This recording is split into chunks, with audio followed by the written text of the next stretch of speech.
Equations. Sloppy copy made by Salam Mehta and Yalda Gorbani. We're going to teach you how to solve radicals and power equations efficiently. 1.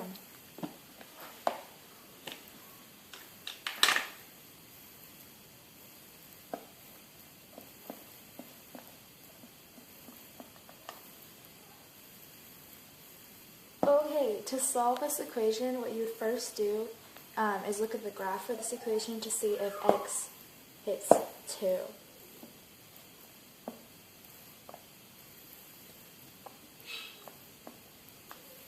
Since the graph looks like this, and 2 goes this way, you will have 2 answers.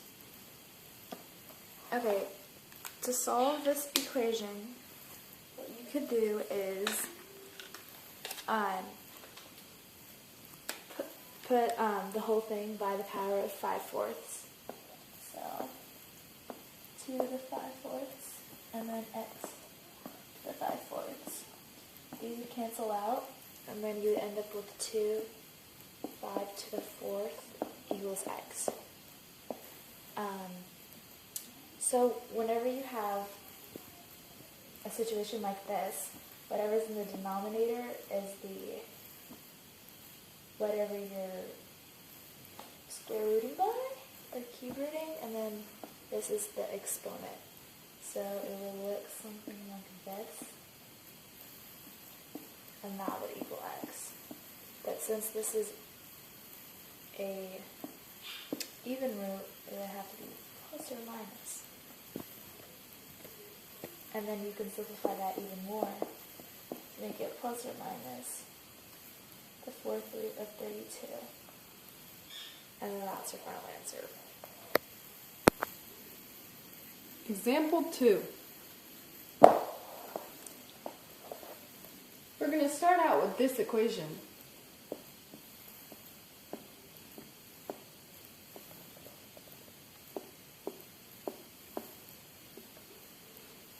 First of all, you need to make sure that you isolate the radical.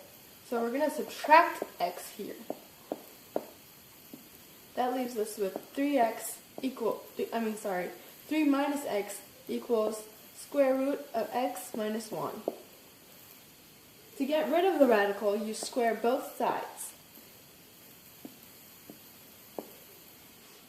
And what you need to remember is that since you're squaring both sides, you need to FOIL. So that will turn out as 3 minus x times 3 minus x, which is also the same thing as 9 minus 6x plus x squared. You would set that equal with the x minus 1, that the one that you got rid of the radical for. After that, you want to basically set it in a quadratic so you can factor it. So you subtract the x, that leaves you with 7x, and then you add the 1. That gives you 10. And then x squared.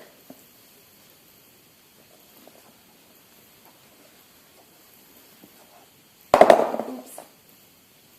So then you'd have x squared minus 7x plus 10 equals 0. Basically what you do after this is factor this.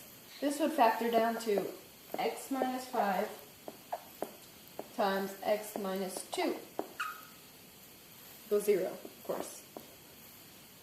Which would leave you with answers such as x equals 2 and 5. However, you need to make sure to you need to make sure to check your answers first to make sure that your answers are correct, because you are squaring the original equation, and x squared and the square root of x graph look different. So basically, let's check everything. For 2, we're going to check it by plugging it into the original equation.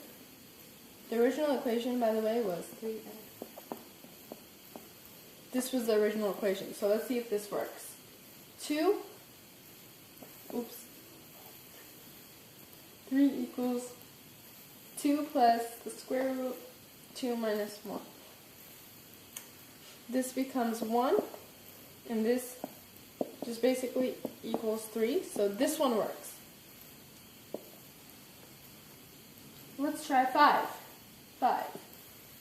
3 equals 5 plus the square root of 5 minus 1. Square root of 4 equals 2. So that would leave us with 5 plus 2 equals 7, which is not the same thing as 3. So 5 is incorrect. Therefore, our answer would just be x equals 2. Example 3.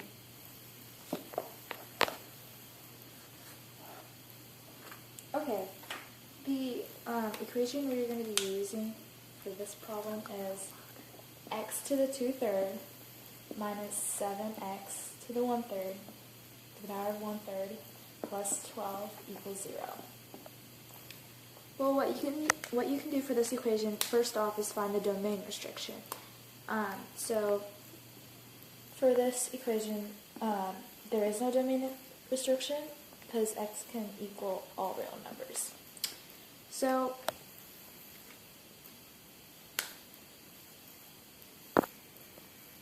to solve this equation, what you can use is substitution.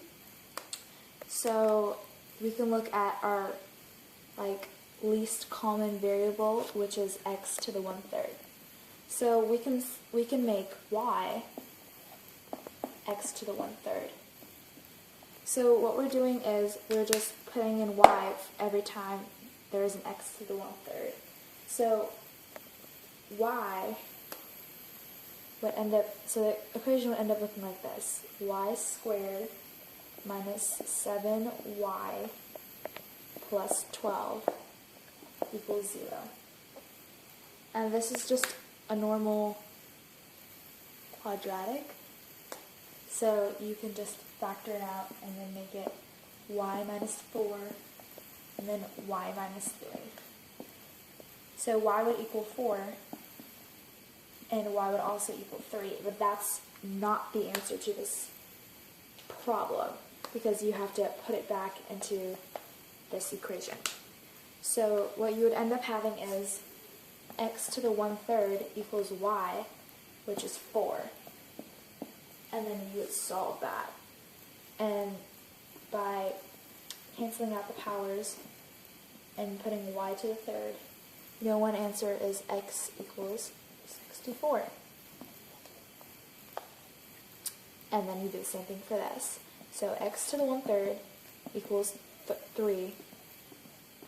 Power it by 3, and 3 to the 3rd is 27. And once you solve the equation, you'd have to look back at the domain restriction to see if it would work. But for this problem, x can be all real numbers, so these are your two answers. Example 4. For this example, we're going to have to start out with this equation.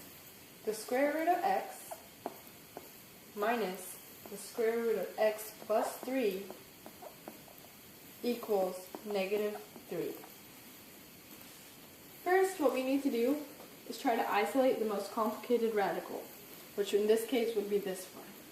To get rid of that, to isolate this, we need to get rid of this. So we would subtract negative x. Square root of x. We have to isolate the most complicated radical because when we square root both sides, we will have the most stuff free, the most variables. So in this case, that would leave us with the square root of x plus 3 equals negative 3 minus square root of x. To get rid of the radicals, you basically have to square both sides.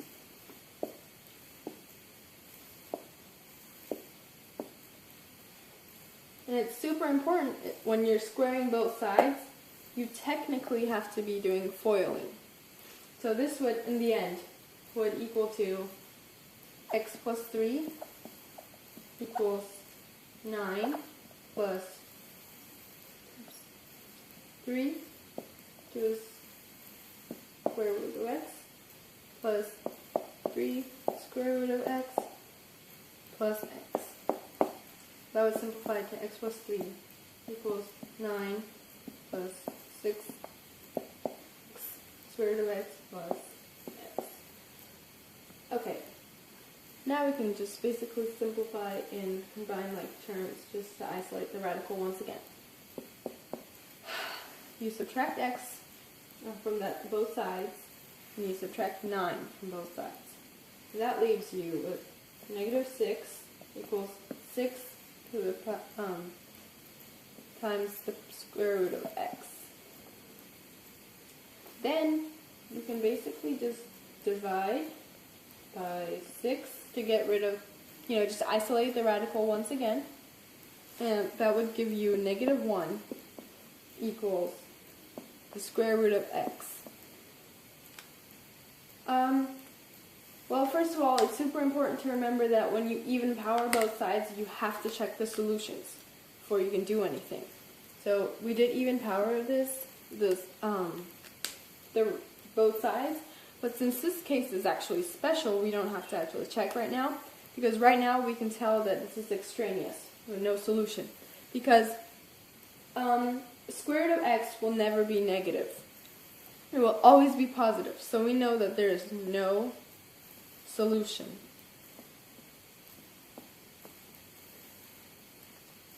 And then that's your answer.